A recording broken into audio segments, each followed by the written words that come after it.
پنشیری دو نزن یک پشتون بود. حالا من حقیقت اون عکسای من ماندیم دوستا. حالا من میگم اسکر پنشیری هستم.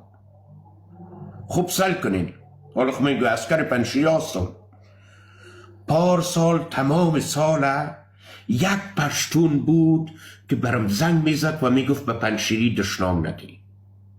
اگر رفیقم هستی به پنشیری دشنام ندی. اگر دوستم داری به پنشیری دشنام ندی. اگر برادرت هستم به پنشیری دشنام ندی. و او آدم استاد لمر پرهیز بود.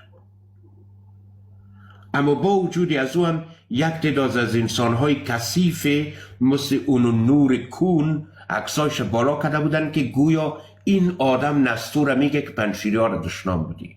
من به صدها و هزارها پیام های کتبیش دارم که برای من نشته کرده نستو برادری ما تو همیست که به پنشیری ها دشنام ندی. و این یک پشتون هیچ تاجیکی در اون زمان نیامد بگویه که نستوی عزیز به پنشیری دشنام ندی. به صدها دانه تاجیک برای من میگفت دشنام بودی و یک پشتون میگفت ندی.